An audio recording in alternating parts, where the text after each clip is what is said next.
नुसता वरण भात खाऊन कंटाळा आला असेल आणि कुठलीही भाजी बनवायची नसेल तर हे झटपट असे कुरकुरीत वांग्याचे काप तुम्ही बनवू शकता. कमीत कमी साहित्यात आणि झटपट होणारी अशी ही रेसिपी आहे. चवीला खूप अप्रतिम लागते. चला तर मग वेळ न घालवता झटपट करूया वांग्याचे काप. वांग्याचे काप बनवण्यासाठी हे बघा मी हे वांग घेतलेलं आहे आणि हे 1/2 किलो आहे वजनाला. आता ह्याचे मी काप करून घेते. हे बघा सगळ्यात पहिले ह्याचं हे असं देठ काढून घ्यायचं आणि हे काढून टाकायचं देठ आणि या वांग्याचे आता मी काप करून घेते. जास्त पातळ नाही करायचे आणि जास्त जाड पण नाही करायचे. हे बघा या अशा एवढ्या जाडीचे मी हे वांग्याचे काप करत आहे. अशा प्रकारे मी सगळं वांग्याचे असे काप करून घेत आहे. हे बघा अशा प्रकारे मी हे सगळे वांग्याचे काप करून घेतलेले आहेत. वांग्याला लावण्यासाठी मी एक मसाला तयार करते. त्यासाठी 2 चमचे दही घेते आणि ह्याच्यात मी आता मसाले घालत आहे. ही थोडीशी हळद घातली. 1 चमचा असेल, हा छोटा चमचा आहे. 1 चमचा म्हणजे 1.5 चमचा धणा पावडर घातली. हे 2 चमचे लाल तिखट घालते. गरम मसाला घालते आणि हे चवीपुरता मीठ घालते आणि हे सगळं आता मिक्स करून घ्यायचं. हे बघा हे असं. हे पहा वांग्याला लावण्यासाठी मी हा मसाला तयार केलेला आहे. तो आता मी या वांग्यांना लावून घेते. हा बघा असा हाताच्या साहाय्यानेच लावून घेते. हे असं सगळ्या वांग्यांना लावून घ्यायचं. दोन्ही बाजूनी लावून घ्यायचं. अगदी व्यवस्थित लावून घ्यायचा. हा बघा अशा प्रकारे सर्व वांग्याच्या कापांनी मी मसाला लावून घेत आहे.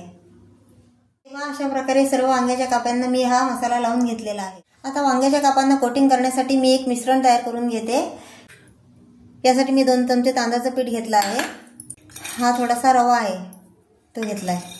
हा 1.5 चमचा आहे आणि यात थोडासा लाल मसाला टाकते. अगदी थोडासाच टाकायचा आणि सर्व असं व्यवस्थित कालवून घ्यायचं. हे बघा अशा प्रकारे मी हे कोटिंगसाठी हे मिश्रण तयार करून घेतलेलं आहे. आता हे प्रत्येक वांग्याच्या कापाला मी हे लावून घेणार आहे. चला आपण वांग्याच्या कापांना कोटिंग करून घेऊ. हे बघा हा वांग्याचा काप मी असा घेतला आणि या पिठामध्ये असा बुडवून घेतला. हे बघा अगदी व्यवस्थित लावून घ्यायचा आणि असं कोटिंग करून घेतल्यामुळे वांग्याच्या कापाला जो मसाला लागलेला आहे तो असा खाली पडणार नाही आणि वांग एकदम कुरकुरीत होणार. हे बघा हे असं लावून घ्यायचं. तुम्ही पाहू शकता. हे पहा सगळ्या वांग्याच्या कापांना मिश्रण लावून झालेलं आहे. आता यांना मी शॅलो फ्राय करून घेते. हे पहा हा मी नॉनस्टिकचा तवा घेतलेला आहे. याच्यावर मी हे तेल टाकते आणि असं सगळीकडे असं पसरून घ्यायचं. आता एक एक करून हे वांग्याचे काप मी तव्यावर ठेवते. हे पहा अशा प्रकारे वांग्याचे काप मी दोन्ही बाजूने खरपूस शॅलो फ्राय करून घेत आहे. बघा आता यांना मी असे पलटी मारून घेते. हे पहा असे पलटी मारून मारून दोन्ही बाजूनी शेकवून घ्यायचे. हे बघा हे वांग्याचे काप शिजण्यासाठी 5 ते 6 मिनिटे लागतात.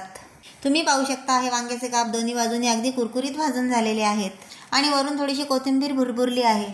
तर तुम्हाला ही वांग्याच्या कापाची रेसिपी कशी वाटली हे मला कमेंट करून सांगा. रेसिपी आवडली तर एक लाईक नक्की करा व चॅनलला सबस्क्राईब करा. भेटूया पुढच्या व्हिडिओत. धन्यवाद.